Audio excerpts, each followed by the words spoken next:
What is up, guys? Welcome back to the channel. Guys, we here with why the U.S. prison system is the worst in the developed world. Somebody sent me this recommendation. I did a video kind of talking about the difference between Swedish and American prisons. And I got one about Nordic prisons. I don't know if it's a TV show or not. It looked like a TV show or something like that, documentary or something like that. But somebody else sent me this one, so I was like, let me check it out, see what it's about. Because we know how the prisons are in America, number one, land of the free, but number one in taking freedom. But let's check this out, see what it's about. This episode and others like it are made possible by the generous support of my patrons on Patreon. If you'd like to help me produce more content like this and get early access to every new video, consider becoming a patron at patreon.com/secondthought. You'll often hear the claim that the United States is the freest place on earth, a bastion of personal and societal freedom. For such a supposedly free nation, we sure have a lot of people behind bars. While many rights and freedoms have been stripped away over the past few decades, from freedom of the press to freedom of assembly, in this video we're going to focus specifically on the US prison system. A system that, by just about every metric, is the worst in the developed world. Let's start with some basic facts. The US has the most incarcerated people of any nation on Earth, both by sheer numbers and per capita. As of June 2020, there were 2,121,000 prisoners currently serving time in the US, and a total of over 10 million in the prison system, which includes those waiting for trial and those on parole. This number is higher than nations with vastly larger populations, like China and India. It's higher than countries the US considers more authoritarian, like Russia or, again, China. It's even higher than the greatest of all boogeymen, the Soviet Union, at the height of Stalin's power. As for our per capita rating, the US incarcerates roughly 655 people per 100,000. No other OECD nation comes close. The UK sits at 140, Canada 107, France 105, Germany 77. China barely cracks 150. All the countries the US likes to cast as authoritarian hellholes, every single one of them incarcerates fewer people and often in far more humane facilities. Yeah, I'm willing to bet you it's not like, you see how it looked like it was like 20 inmates and they all have one room with all those bunk beds and stuff. I don't even think it's like that in other countries. Like, the US represents 4% of the total world population, but 22% of the world's prison population. When you talk about prison and prisoners, all the racists tend to come out of the woodwork and say things like, well, those other places are all one race, and immigrants are just inherently criminal. Of course, these statements have no basis in reality. Among roughly equally diverse nations and countries with similarly sized immigrant populations, our incarceration rate is still vastly higher in every case. We also need to remind these people that white people go to jail too. They're just let off the hook far more frequently than any other race. Hey, he's speaking facts. This is definitely true. I don't like to play the race card a lot, but you do see the difference. Like, if you start paying attention to it, you will see the difference. Like, if you just think, everybody, but if you actually start paying attention to some of the same crimes that happen with the different ethnics of people, you start seeing who gets lesser time or off the hook more than usual. But we'll get to that later. Now that you have an idea of just how much of an obsession we have with locking people up, let's talk about some specifics. If you're familiar with my channel, you'll know that I identify one common thread that ties together all of the worst tendencies of the American empire: profit. Everything is driven by the insatiable urge to accumulate greater and greater sums of money. The stock market demands perpetual growth. Corporations must make more this year than they did last year. The prison industrial complex is no different. We tend to think of prisons as self-contained entities, cruel but untainted by the tendrils of capitalism. This is not the case. Companies have always been eager to work with prisons to increase their profits. The companies that provide food to prisoners are only too happy to sell nutritionally deficient slop to the prison industrial complex. It's cheap to produce and nets them a healthy profit. The phone companies that provide basic call functionality to prisoners charge exorbitant pay-per-minute rates because they know how desperate these poor people are to speak to their loved ones. This is true. I'm telling you, like, it's almost like, because I know some people incarcerated. I have some family members incarcerated, and talking to them, they are so right. Because it seemed like a couple of calls and, you back to putting money on their book, back to putting money on their books. I'm telling you, it's almost like when somebody's in prison, you going to spend thousands of dollars to talk to them. Transportation companies make a killing shuttling prisoners to and from court appearances and between prisons. But more egregious than these examples is the practice of modern-day slavery. You've probably heard that the state of California routinely puts inmates to work fighting fires. Do you know What? what they're I paying didn't even for know putting their that. lives on the line? Nothing. $2 per day, or $2 per hour when they're actively fighting fires. I mean, that stretches in prison, but that's not enough when firefighters are making 30 or 40K a year or more. They probably making way more there in The California. minimum wage in the U.S. is That's $7.25 crazy. per hour, which is already absurdly low and has been determined not to be a livable wage. That is Prisoners are paid insane. $2 per hour at best for their labor, less than Wow. 1/3 of the federal minimum wage. But wait, it gets worse. Incarcerated people have their own minimum wage. Care to guess what it is? It's not $2. It's 12 cents per hour. Some states, including my home state of Texas, do not require incarcerated workers to be paid at all. Would you sell an Wow. hour of your life for 12 cents? Of course you wouldn't. Not But the at people trapped all. in the prison system have no choice in the matter. They are required to do the work that is demanded of them. This is slavery. In the past year, Technically- inmates have been put to work manufacturing hand sanitizer and PPE, washing hospital laundry, and digging mass graves for COVID victims. In Wow. normal years, they provide forced labor for thousands of U.S. corporations, including big names like McDonald's, Wendy's, Tyson, Verizon, Sprint, Fidelity, Walmart, JCPenney, and IBM. That's crazy. So we probably don't even realize like most of this work is getting done by prisoners. That's crazy. Probably some of the more harder labors too. Angry yet? It still gets worse. That is With horrible. each passing year, America finds new ways to extract profits from human life. Let's talk about private prisons. As the war on drugs ramped Private? I up in didn't the even know there were 1980s, private federal prisons. prisons began to become overcrowded. The solution? Turn to the private sector to build new prisons for all this excess human inventory. The government contracts a private company to build the prisons, that company locks up the overflow prisoners, and in exchange they receive a fixed rate for each inmate. They are paid Wow. for each person they imprison. See the problem here? The prison slave labor market is a Wow. financial incentive not to pursue prison reform. It would damage Look the at profits that. of thousands of U.S. Why? companies. But by adding for-profit prisons into the mix, cutting out the middleman, and simply making money off of human storage units, we've ensured that no meaningful reform This is will ever horrible. pass, at least not without a mass movement to demand it.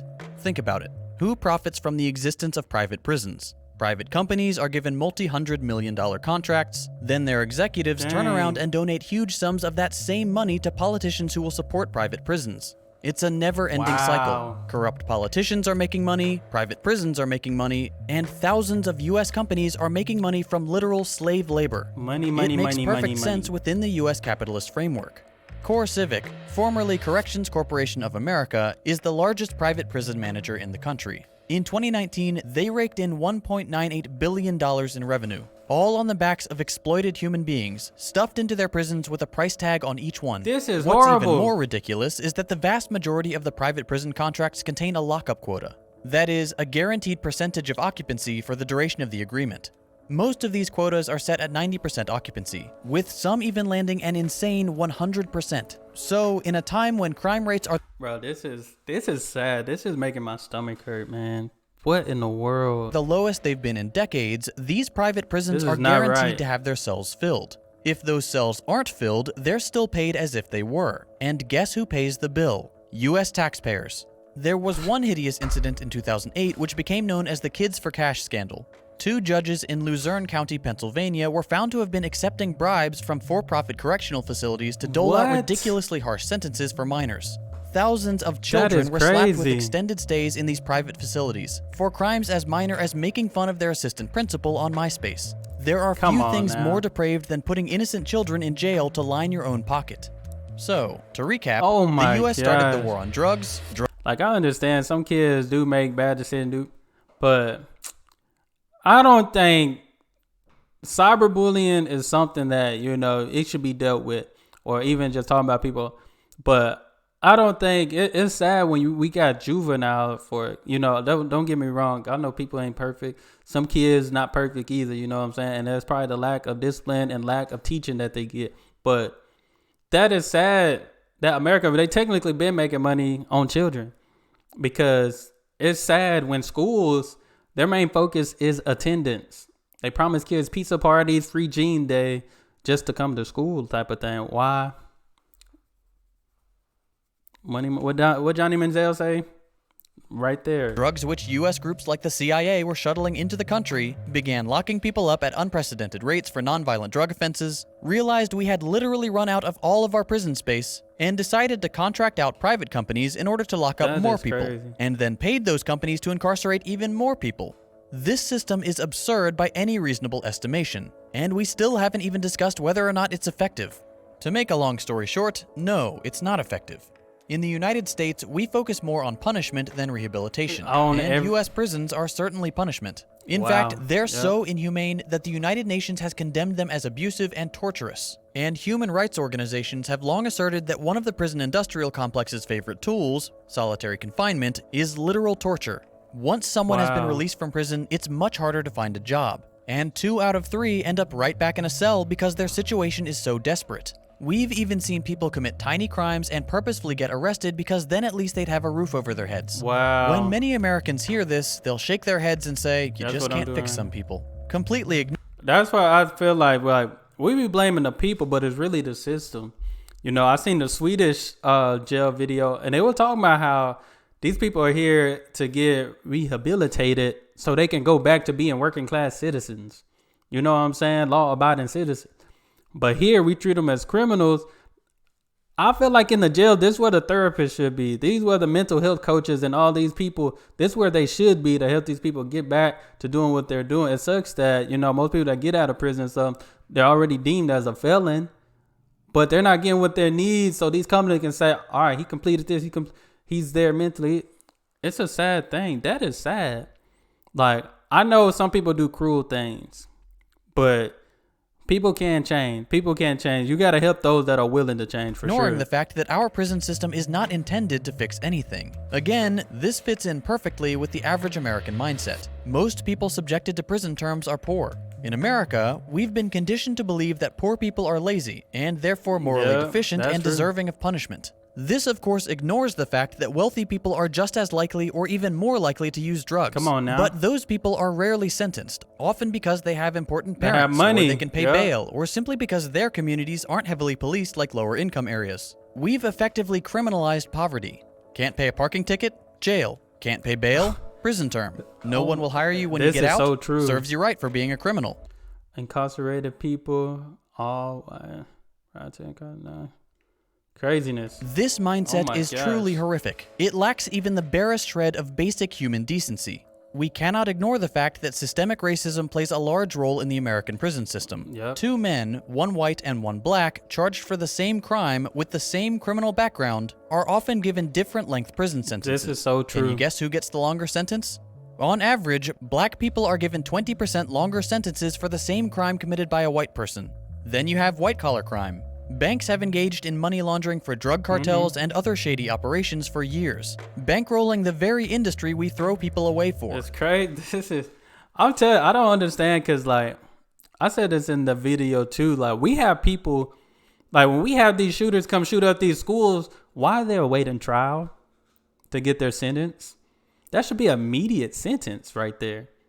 Why do we have to hear their side of the story if that's the case? And we don't even want to hear somebody's side of the story on why they ran a red light, or why, you know, they keep getting tickets because they keep forgetting to pay on their ticket. We don't want to hear those sides of the story, but we trying to hear where a killer mindset is and stuff so we can have a Netflix special. That's what I'm not understanding.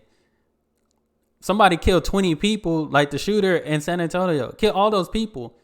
That man should not be awaiting trial. He should have automatic judgment right there. But no, we got all these Netflix killer specials, and these guys are going in for trial knowing that they did this stuff. But a person selling drugs, I mean, most people sell drugs because they trying to feed their family. Most people do bad things that we don't think, you know, that we shouldn't be doing, you know, because we can go work. Most people do these things because they trying to feed their family.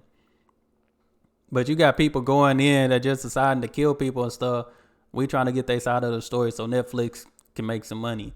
It's craziness. And they caused the single largest economic crash since the Great Depression. Did any bankers get locked up for any significant time? I bet they did not. There are 2 separate justice systems in this country. One for the rich and one for everyone else. Okay, but what's the alternative? It's not fair to complain and then not propose a better way. Luckily for me, I don't have to come up with an entirely new system. Plenty of vastly more humane, more modern, and more effective prison systems already exist. One shining example is Norway. With an incarceration rate of just 60 per 100,000, Norway stands out as a prime example after which we could model our own prison system.